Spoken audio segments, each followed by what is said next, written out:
Allora, abbiamo visto tre testimonianze. Professore, voglio iniziare con lei, però poi voglio sentire anche il dottore. Eh, Toccanti, magari toccanti, rappresentano il sentire, un po' richiamano anche quello che era un po' il servizio di apertura in certo qual modo. La rabbia, il senso di angoscia, di frustrazione, di impotenza, di isolamento, che riguarda non soltanto imprenditori, ma anche persone, chi perde un lavoro si sente abbandonato, ma peraltro la sfera non solo familiare, non immediata famiglia magari perché i genitori no, ma di famiglie un po' più estese, di amicizie, molte volte abbandona questa persona. Perché? Perché diventa un diverso, perché non può fare più le solite cose. È un altro senso di frustrazione che c'è. Per cui vediamo anche questi aspetti psicologici, poi andiamo sui materiali per cercare di trovare anche delle soluzioni. All'aspetto della gestione delle emozioni e spesso le persone non sono abituate a lavorare correttamente con le emozioni. Cioè la signora parlava di aggressività, l'aggressività viene da upgrade, che vuol dire avanzare, quindi non è possibile far nulla senza aggressività. Soltanto che quando ce n'è troppa, quando c'è un eccesso di aggressività, noi abbiamo ancora un allarme che è quello della rabbia e che è meglio colpire una porta a calci piuttosto che colpire la persona. Soltanto che poi quella porta devo ripararla e quindi è un danno ulteriore che io mi ripeto. Allora, la possibilità di scaricare l'eccesso di aggressività oppure di lavorare con la vergogna, sapendo che comunque un conto è la vergogna che mi fa riconoscere le mie risorse rispetto a quella che è la necessità di riconoscere quello che devono fare gli altri. Un altro conto invece che mi prendo io la colpa della situazione, quindi faccio carico anche delle responsabilità degli altri. Allora, se non sono una vittima, se non sono l'agnello sacrificale della situazione della società, so mandare avanti con la giusta aggressività, come diceva prima l'imprenditore, di resistere poi al limite anche di chiedere i danni psicologici, cioè di chiedere il danno esistenziale, psicologico che mi devono dare, perché se io faccio riconoscere le mie ragioni, poi alla fine arriverò ad ottenere anche questo che è un danno reale, non soltanto il danno economico, ma anche quello psicologico. Microfono, microfono. Lui per fortuna ha raggiunto un equilibrio economico perché è in pensione. E chi gli manca questo? Perché quello che manca, bisogna passarci, quello che manca è il sostegno economico. Dal sostegno economico comincia a disgregarsi tutto. L'articolo 1 della Costituzione, chi l'ha scritta, questa qua, l'ha scritta, erano dei contadini, venivano dalla terra, l'hanno scritta col buon senso. Quelli che ci stanno governando in questo momento, che sono le istituzioni, che sono a capo delle istituzioni, non hanno buon senso. Vivono d'immagine e pensano solo al loro arricchimento economico. Di noi non gliene frega niente, possiamo morire. Signori, siamo nella terza guerra mondiale, poco da fare. Le banche si stanno appropriando del mondo, il sistema bancario si sta appropriando del mondo facendo la terza guerra mondiale. Noi non ci accorgiamo, ma siamo nel potere economico, abbiamo perso. La Costituzione nostra dice prima il lavoro, poi dice tutta una serie di altre cose. Articolo 53, le tasse le pago in funzione dei soldi che prendo. Articolo 34 mi sembra che sia, che lo Stato deve salvaguardare la famiglia, ha il dovere lui di salvaguardare la famiglia. Parliamo anche di famiglia e di salvaguardia della famiglia. A me me l'ha distrutta la famiglia lo Stato, perché io per pagare le tasse finché ho potuto, mi sono mangiato tutto. Dopo non gliel'ho più fatta, se non ne pago più. Chiuso, basta, stop, non hanno più skate. Dopo ci racconta anche la sua storia. Erminia. Sì, cosa fa? Prego, passiamo Lo faccio io. Io ho un'attività di autofficina. No, ma infatti volevo che ci raccontasse la storia. Allora certo, facciamo così. Faccio finire il discorso al professore, che così di gestione appunto della rabbia, se no perdiamo il filo. Poi vorrei che appunto lei ci raccontasse la sua storia, ma così ce la racconta anche, se vuole, l'altro nostro ospite. Prego. Sì, io faccio l'esempio della rabbia, ma anche la depressione è il fatto di riconoscere che sono in un vicolo chiuso. Se io sono nel labirinto di questa vita e mi riconosco che andando avanti vado a sbattere contro il muro, dovrò tornare indietro. Di quante strade? Non certamente all'inizio del labirinto, di 2 o 3 strade che mi permettono ancora di tentare una nuova strada, forse con più successo. Credo che comunque ci sia qui anche un cambiamento epocale, perché noi veniamo da una società in cui bastava la stretta di mano sotto il cappotto, sotto il tabarro, per affermare che si era d'accordo. Quindi gli altri non vedevano, però c'era un onore in base al quale noi abbiamo costruito anche la nostra fortuna veneta di imprenditori che hanno avuto la fiducia di banche, che adesso non danno più fiducia. Ma le banche appartenevano all'evoluzione di quella dimensione veneta che è legata alla cassa peote. La cassa peote era mettere insieme le risorse e poi dare un prestito abbastanza onorevole a chi ne aveva bisogno. La cassa peote è diventata la cassa rurale, è diventata la piccola banca. Adesso la grande banca non ha nulla a che vedere con quello che era l'iniziativa veneta, ha tutta un'altra realtà, una realtà che forse è molto più legata alla dimensione forse fiorentina, alla dimensione del prestito bancario inteso anche come prestito allo Stato, una dimensione che non ha nulla a che vedere con la nostra esperienza anche più banale, più artigianale, più specifica. Dottore. Sì. Sempre sugli aspetti psicologici anche che Certo, sono emersi dal racconto della signora, ma anche dell'altra signora, cioè quindi che non sono imprenditrici, che sono lavoratrici, che hanno subito delle situazioni che poi hanno portato a delle ripercussioni. Ma sicuramente io ho ascoltato con molta attenzione e anche con sofferenza i vari racconti che sono stati fatti. Io credo che quello che hanno trovato in Federcontribuenti queste persone è soprattutto un rapporto umano, cioè il fatto che si sono sentiti considerati come persone. Allora, quando tu sei senza speranza, quando appunto come diceva il collega ti ritrovi in un vicolo cieco perché sei in depressione oppure sei arrabbiato, è importante che qualcuno ti aiuti, ti accolga intanto come persona e poi ti aiuta a vedere la situazione in maniera lucida e vedere delle alternative, perché altrimenti rischi di andare, di farti male oppure di fare male agli altri e quindi di reagire in maniera distruttiva. Ecco, io credo che la solidarietà che si respira in questo contesto, abbiamo sentito l'esperienza di chi ha trovato aiuto, è importante, prima di tutto la solidarietà. Sugli aspetti psicologici, ecco, io ripeto, sono aspetti prima di tutto umani, al di là dello psicologico, cioè il fatto che trovi una persona che ti tratta da persona. E questa è la cosa importante per chi è disperato.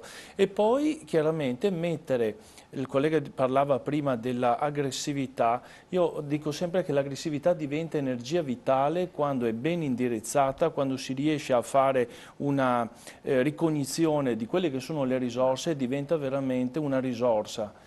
Diverso se diventa ira, l'ira verso se stessi vuol dire provocarsi la morte, verso gli altri il suicidio, l'omicidio. Ecco, certo, volevo chiedere così, anche un suggerimento per chi magari ci ascolta e si ritrova in questa situazione, perché chi ha difficoltà lavorative, beh, siamo il cosiddetto popolo delle partite IVA, per cui quasi tutti, nolenti o dolenti, sono in queste situazioni, anche molti che magari lavorano come pseudodipendenti, così, professionisti, laureati, eccetera.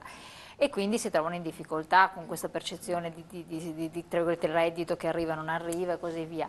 Incrinano molte volte, questa è un'altra mail a cui faccio riferimento che ci ha scritto, i rapporti familiari, i rapporti di coppia, tra marito e moglie, compagno, eccetera, perché? Perché c'è una certa ira che si porta all'interno del rapporto, un senso di incompressione, oppure si viene sostenuti umanamente però non lo si considera un sostegno valido, cioè non diventa una cosa.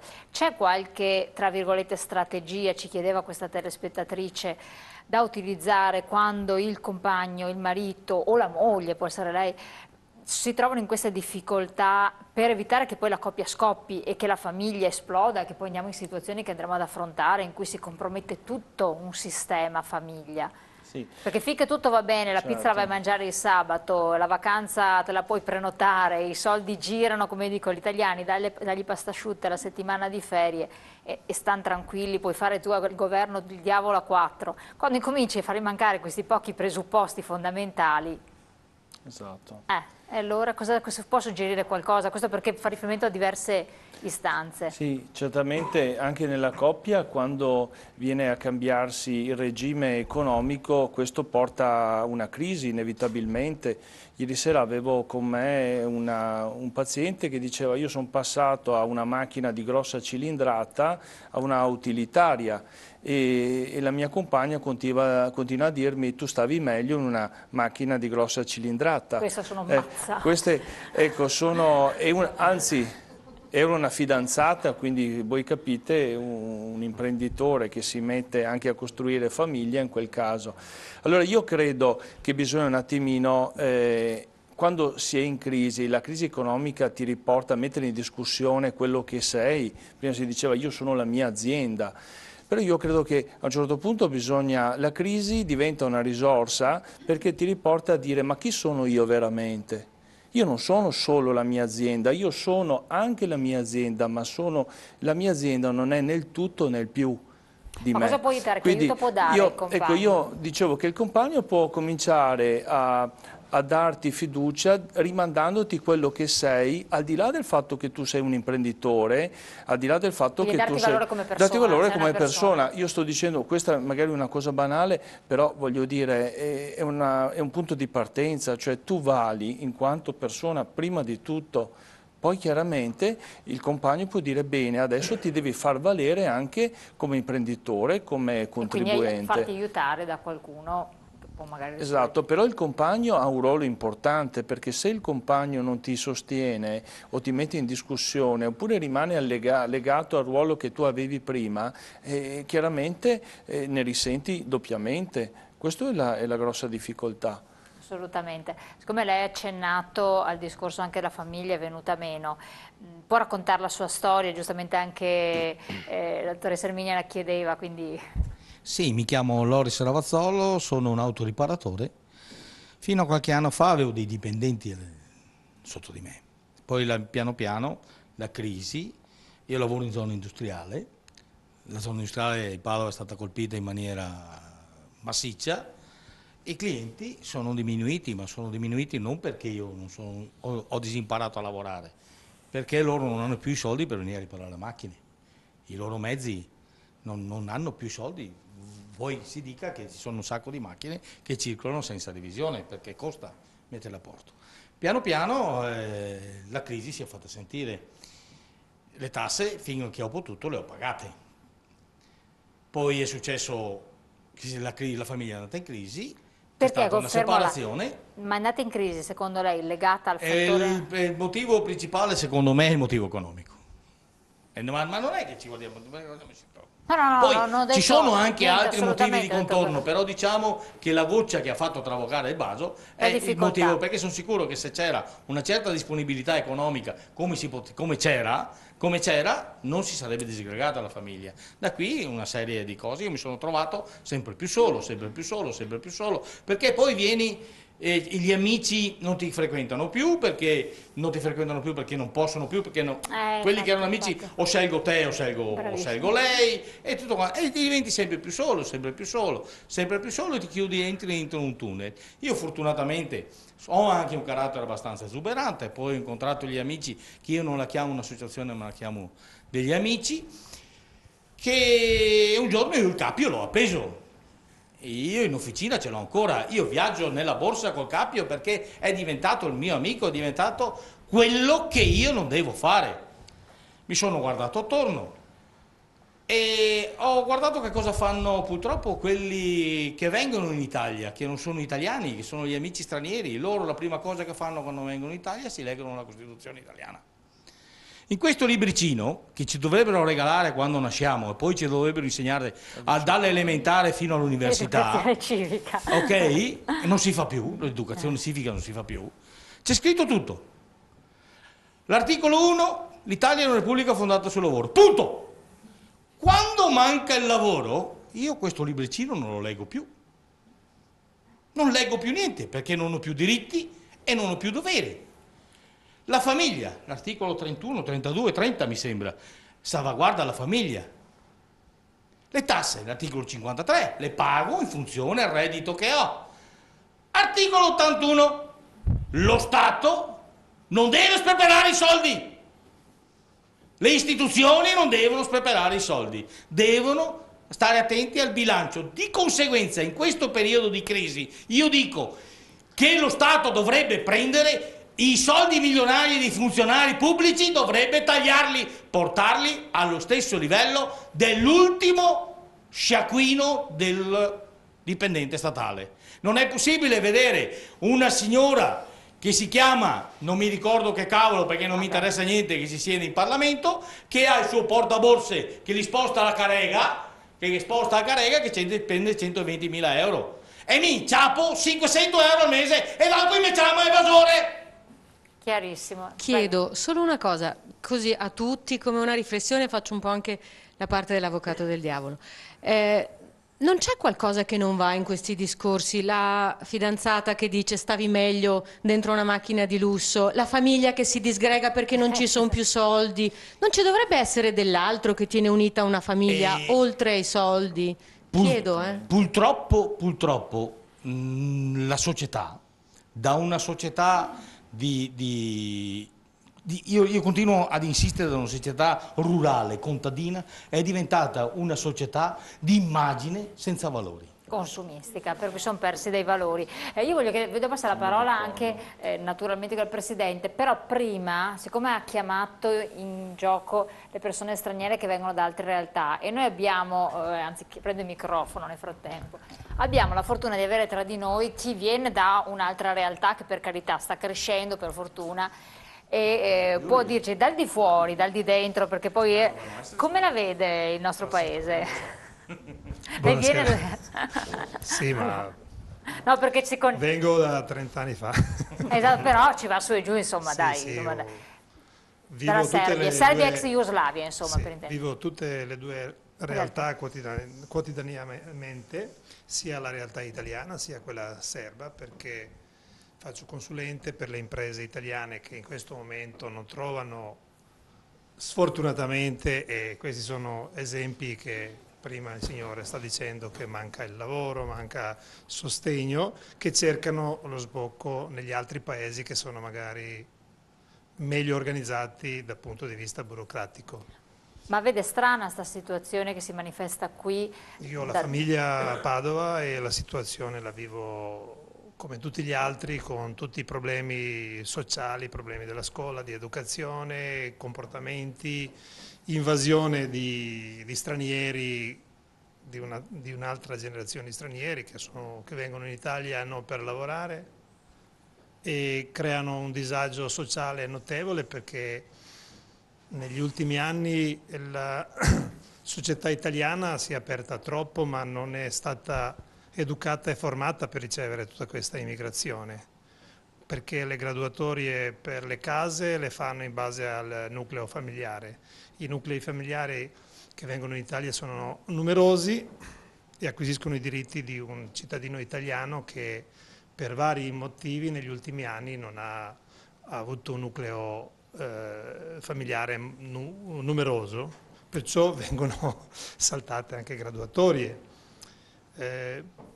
Tutte le problematiche che vive la società italiana, bene o male, vivono anche altri paesi europei, perché si è cercato di avere una Unione Europea che esiste già da decenni, senza coinvolgere la cittadinanza in maniera adeguata, perché fra poco si fanno le elezioni europee, però si parla sempre indicando l'Europa. Io sono nato nell'ex Jugoslavia, era una federazione di altri stati, però era uno stato efficiente, consapevole e anche autoritario in qualche maniera, però la Costituzione, come la leggeva nei vari articoli il signor Ravazzolo, mi pare, era scritta ma era rispettata. E quello che è strano è che la classe dirigente italiana, che sia politica, che sia di imprenditori che occupano le poltrone di società pubbliche o partecipate, viaggiano a un'altezza che non ci vedono neanche noi comuni mortali, che abbiamo diritto di sapere dove vanno i soldi delle tasche nostre, delle tasse, non ci rispondono e ci guardano come scarafaggi. Certo. Questo purtroppo porta a disagio. A disagio è il primo ha citato il primo articolo, l'articolo 1 della Costituzione italiana, e non solo italiana, ma ci sono anche altre Costituzioni straniere che si basano sul lavoro, e viene a mancare. Quando viene a mancare questo, e in conseguenza viene A sgretolarsi completamente. un sostentamento quotidiano alla famiglia. Certo, grazie molto. È stato molto importante, peraltro ha riportato l'accento sulla persona, sul lavoro e sulla famiglia. Allora invece, visto che abbiamo parlato di sprechi, non li trattiamo tutti perché non abbiamo 60 ore di trasmissione, perciò ne trattiamo uno, quello sugli affidamenti minorili. Che tanti che ho interpellato prima della trasmissione mi hanno detto: ma cosa c'entrano?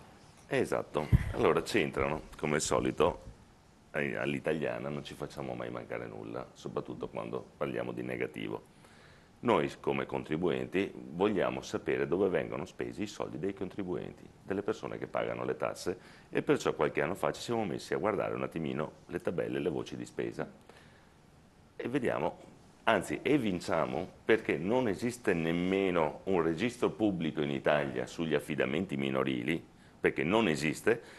Abbiamo cominciato ad andare in percentuale, regione per regione, guardando comuni, province, regioni e competenze varie, e abbiamo visto che si spendono sicuramente più di 2 miliardi all'anno per l'affidamento minorile.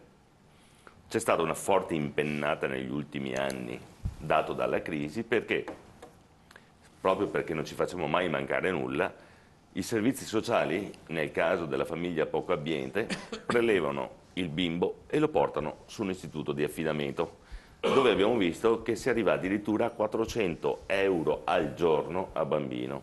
La media è più bassa, comunque sui 200. Comunque abbiamo trovato alcuni casi che presto, tra l'altro, prepareremo un esposto in modo che gli inquirenti vadano a vedere come funzionano queste cose, chi sono quelli dei consigli di amministrazione degli istituti di affidamento, perché ne abbiamo trovato più di qualcuno che era anche operatore del Tribunale dei minori, che era dentro anche d'altra parte, e che vadano a vedere se è possibile, invece che spendere 10.000 euro a bimbo messo in casa famiglia, messo in istituto di affidamento, darne 1.000 e manteniamo tutta la famiglia, con il bimbo a casa loro, o con i sistemi comunque che conosciamo, che anche in Germania che sono molto evoluti, quello di dargli il tutor familiare che rieduchi la famiglia a stare assieme, o trovare, tra l'altro vorrei anche fare una segnalazione, tutti i casi comunque, come Federalmente ci siamo imposti che tutti i casi comunque di solidarietà nei confronto che sia sotto l'aspetto dell'affidamento, sotto l'aspetto comunque anche delle malattie, noi aderiremo a tutti. L'ultima che abbiamo aderito, che è in programma a fine di questo mese, però la faccio spiegare da chi la organizza, e perciò aderiremo anche a tutte queste organizzazioni, perché è importante. Soprattutto noi stiamo soffrendo la crisi, preferiremmo che i figli non la soffrano, e magari in salute. Assolutamente. Torniamo su questo discorso, perché poi è necessario capire perché quando si parla di affido questo avviene. Molti erroneamente così si va a pensare che c'è l'affido familiare perché nella famiglia c'è un tossicodipendente, un detenuto perché situazioni gravi, e in genere si attribuisce a questa situazione di disastro, dissesto familiare, ma non è sempre così. Ve lo raccontiamo dopo la pubblicità, tra poco.